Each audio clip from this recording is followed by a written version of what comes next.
Assalamualaikum warahmatullahi wabarakatuh. Hello everyone.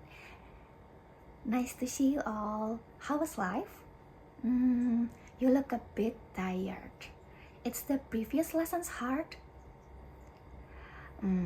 Let's take a deep breath first.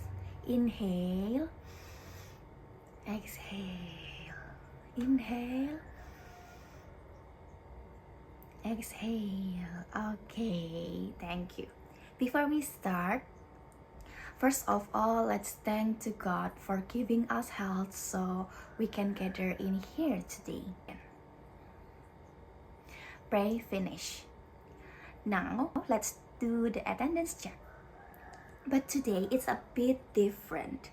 When I call your name, instead of saying present, please mention one English verb or kata kerja that you know. For the example, when I call your name like Anindita, you can say eat, sleep, work, etc.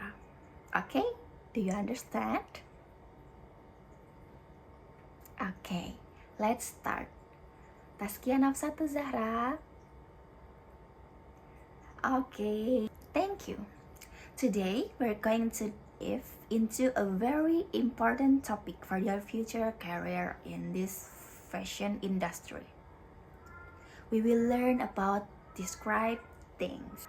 As a fashion department students, you need to know how to explain your designs and tools professionally.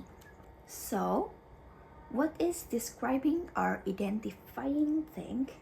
Describing things means providing details about an object that others can identify or understand.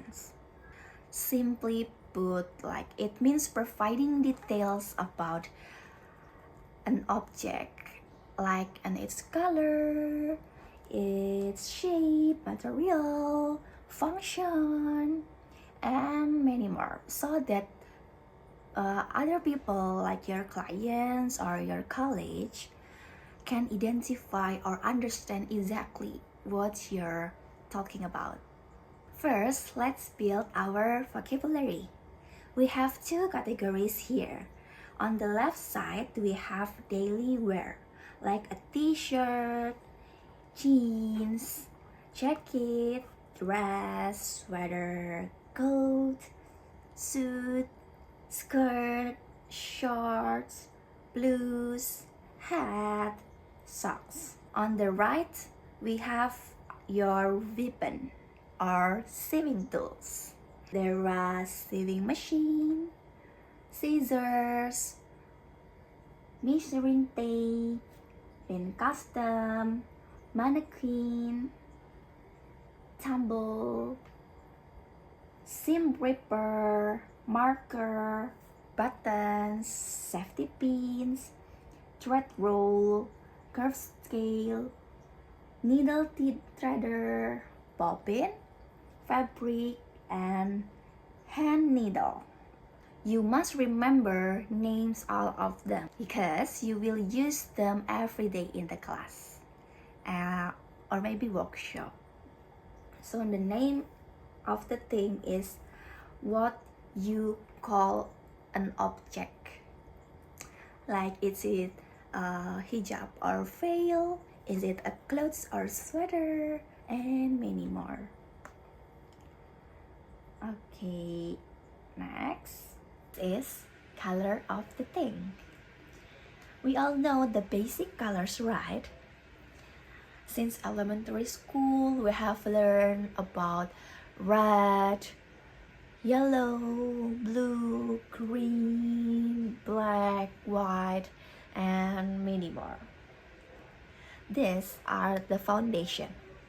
However, in the world of fashion, just saying red or green is not enough because there are 100 of different shades and tone that can change the whole looks of a garment, fabric, or clothes.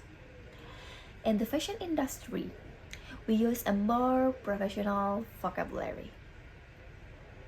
Instead of saying green, we use terms like maybe olive, hunter, green, celery, emerald, and etc.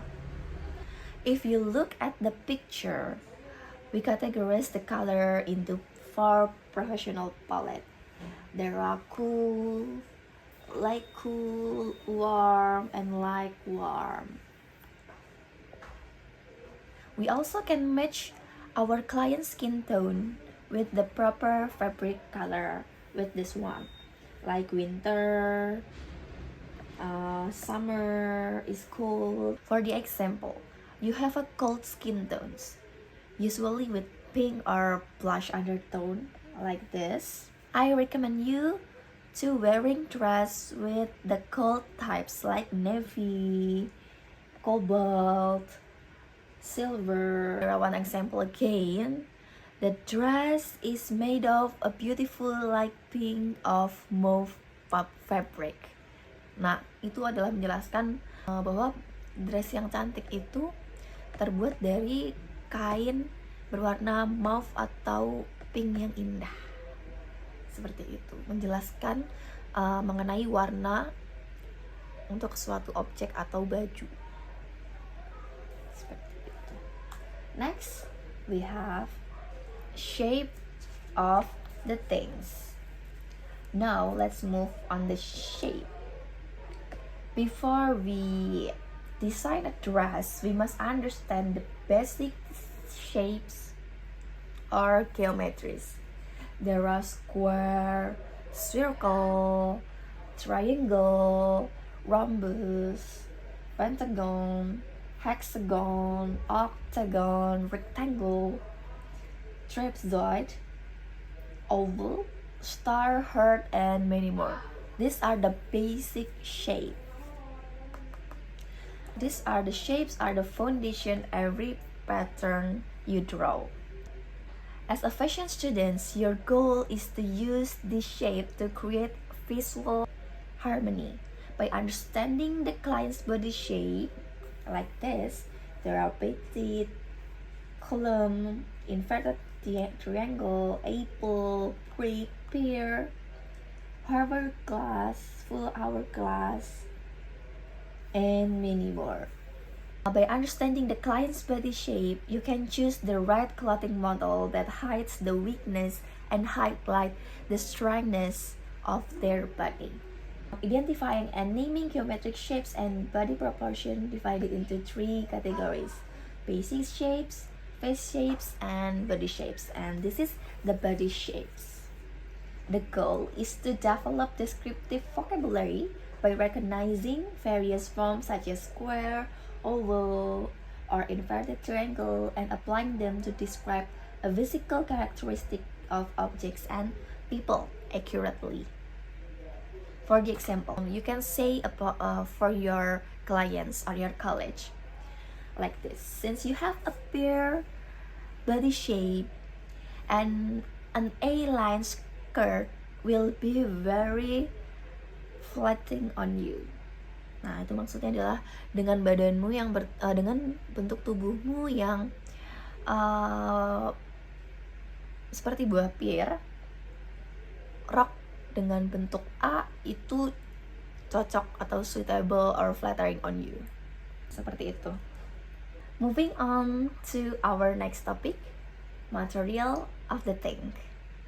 In general, when we talk about material, we're talking about the substance of the stuff that an object is made of. Everything around us is made of materials. For the example, the table is made of wood and the window is made of glass. Now, let's take a look through the eyes of fashion design. Okay. In our world of fashion design, materials is called fabrics or textile. This is the example of the fabrics glossary. There are linen, poplin, cotton, denim, silk, cashmere, suit, chiffon, nylon, velvet, tencel, polyester, rayon, spandex, satin, and leather. Understanding material will help you explain to your clients why a certain design needs a specific type of fabrics. The goal is to build a professional vocabulary for describing clothing by understanding the unique textures and characteristics of materials such as linen, denim, silk, and leather to help students accurately describe what things are made of. Like this one, for the example, this dress is made of by linen. For the example, when you describe your work, you can say, this elegant gown made of high quality silk. Or you can say, if you have a jeans, you can say, these jeans are made of 100% cotton denim. Okay, got it? I hope you understand. Okay, the last is function of the thing. Function of the thing is to describe a tool's functions we use. We can use these two formulas.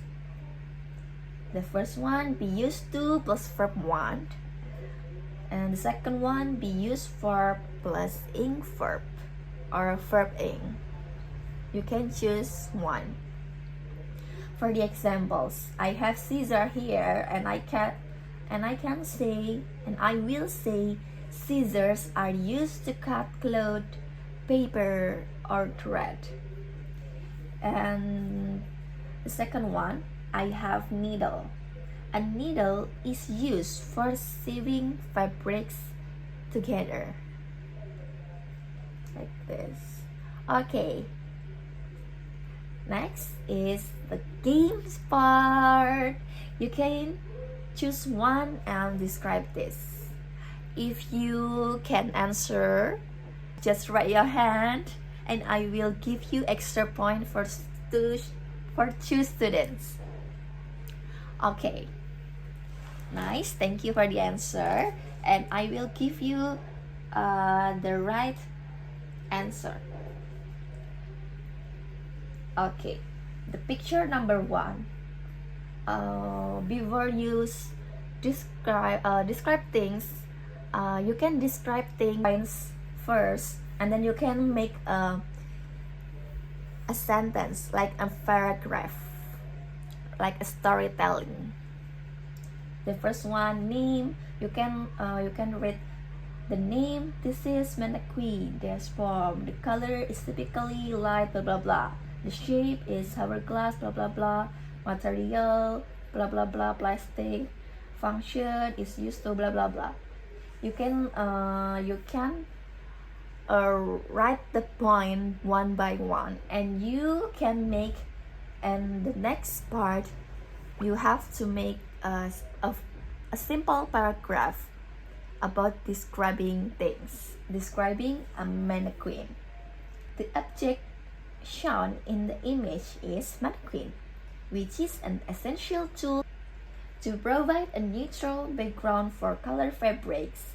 The mannequin is designed with an hourglass body shape to mimic the human silhouette, allowing designer to see how a garment will drape on a real person.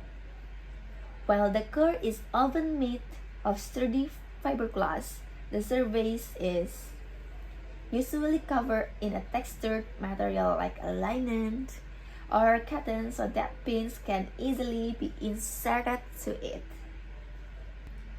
Professionally, the mannequin is used for displaying finished clothes or fitting a dress during the pattern making process. Nah, jadi caranya adalah yang pertama kalian bisa nulis nih beberapa isi secara sederhana aja, singkat-singkat dulu, namanya apa, warnanya apa, bentuknya apa, bahannya dari apa, lalu fungsinya apa. Setelah itu kalian bisa merangkai kalimat-kalimat tersebut menjadi sebuah paragraf singkat seperti storytelling. Jadi describe things with a storytelling. Thank you for the attention. If you have any question, just ask me. Okay, thank you. Wassalamualaikum warahmatullahi wabarakatuh.